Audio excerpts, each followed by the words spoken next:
Yet CONCOR also that reported its earnings, and we have the management joining us exclusively on ET now, where V. Kalyana Rama, who is the chairman and the managing director at CONCOR, joining us this morning. A very good morning, and thank you so much for waiting by patiently. Let's talk about your earnings, sir. And this is the second straight quarter where the volumes have been impacted by the EXIM businesses. Do you see? Do you expect a single-digit growth in EXIM container volumes for H1 FY24, and this due to the global slowdown by any chance?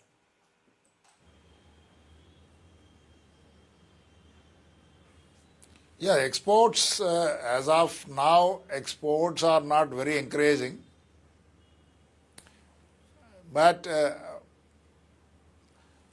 I can't predict it for the whole year because people are expecting the things to get improved. So, but as we see, the headwinds in the Western markets are not very good. So, and facing headwinds for the exports going from India, except for the primary agro products. So we are waiting, but as of now, we started our year with a target of 10% growth. But we have to wait and see how the things will pan out in this EXIM sector. Domestic, we are getting good demand, and we are hopeful that in domestic we will be able to grow. But EXIM, we are waiting for the export-import scenario to get clear. Okay, Mr. Rama, hi, very good morning. This is Shrishti joining in. Like you were mentioning that domestic is still holding strong, and in Q4 we have seen a good performance of the domestic business. But at the same time, if we see, then this segment has less margins as compared to the EXIM business. So on the consolidated basis, any guidance on the margins going ahead?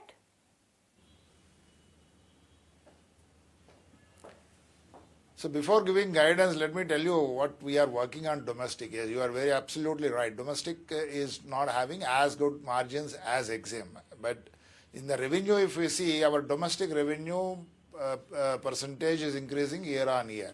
So to get more margins, we are trying to add on a lot of value-added services into the domestic. We started first mile, last mile logistics. We started business support solutions. Now we started new products. So we call it material handling methodologies. New material handling methodologies we are bringing into the domestic segment. Like bulk cement we are handling in normal containers. That's a very new product and it is picking up. So with these value-added services we are trying to improve upon our margins in domestic. And also we are trying to get into the distribution logistics very soon. We are working on that. It's in a PPP model where the ROC will be very high because it is no investment from our side, asset-light model. With this, we are trying to increase the margins on domestic side so that our overall margin, what we are operating, we will be able to maintain. It is a tough task. So going forward, the margins, there may be a little strain, but overall, I expect the margins in this year to be maintained. We are working towards that. Because in EXIM, we started doing double stack direct from our depot. We got a depot called Dadri in Delhi, NCR region. That's now connected directly to DFC, Dedicated Freight Corridor. And now we are not going through hub. Earlier we used to go through the hub of Katuas. Because of this, there is a lot of interest generated. The transit times have come down. So it's a very good interest developed among the customers because it is better than road movement now. Even for light commodity cargoes, time-sensitive cargoes, everything will come on to Dadri. Even we started doing reefer double stack also. So a lot of new products we are introducing into the EXIM sector. And we come out with some schemes, 1+1 schemes, which it will take time to explain on this channel, but that's a good scheme and a lot of shipping lines showing interest in that. With all that, we will be able to maintain our volumes in EXIM. That will maintain our margins. So to go with, at this beginning of this financial year, the guidance will be that we will try to maintain our margins. There may be, yes, it's a tough task, so there may be little pressures on margins, but our aim is to maintain the margins. Hopefully, and on that positive note, given the fact that you're hoping to maintain margins, but the street is also expecting that the company is a key beneficiary of the rail containerization. If you could tell us what are the synergies and the revenue potential ahead for this?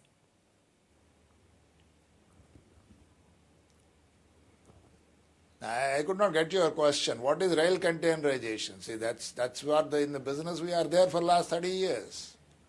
Yeah, but given the fact that the government now has the push that the entire segment is getting overall, how much will that bode positive for your company? Given the fact that yes, you are expecting to maintain your margins, you are adding on to new products.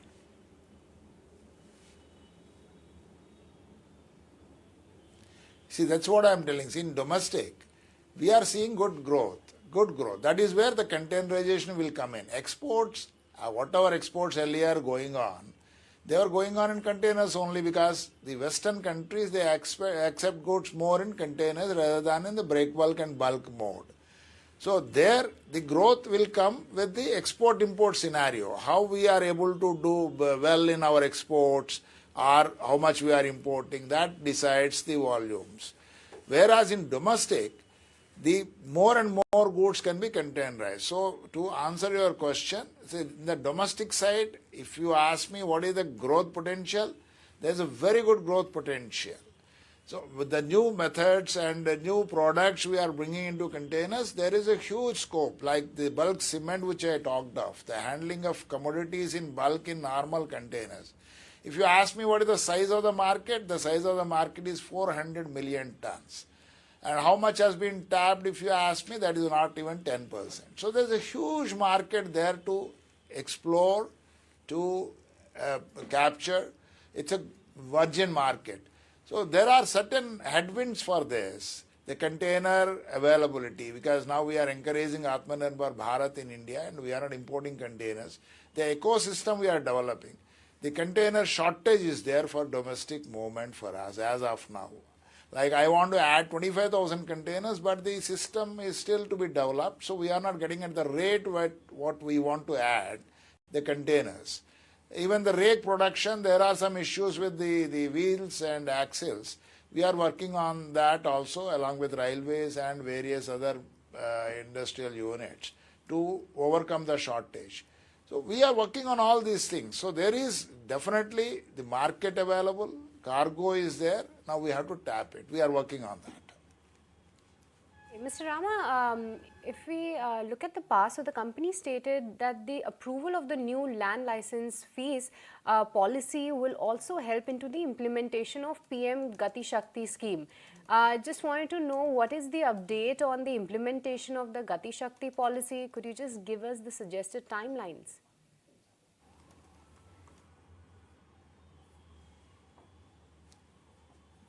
I don't think I made any announcement or company made an announcement like that we will be implementing Gati Shakti scheme. We will be working with Gati Shakti scheme. Wherever the new terminals are coming up, where we have to use the Gati Shakti, we are definitely using it. And the existing terminals, there is an established business practice. So there, maybe we may not require any help of Gati Shakti into that. And going into Gati Shakti, that is a critical business analysis we will be doing. That we are already working on that. But new terminals, yes. In fact, one new terminal we recently has taken up at a place called Mandalgarh near Kota under Gati Shakti. So that we are developing under Gati Shakti. And even terminals which are not on railway land parcels, where we are directly purchasing land parcels and developing, there also we will take the advantage of Gati Shakti in developing all the support services. So there is no time frame for implementing Gati Shakti for all the terminals. Gati Shakti is a continuous process, and the main idea of PM Gati Shakti program is to help logistics improvements and to reduce logistics cost in India. Okay, with this, we'll let you go on that. Thank you so much, Mr. Rama, for joining us today on ET Now.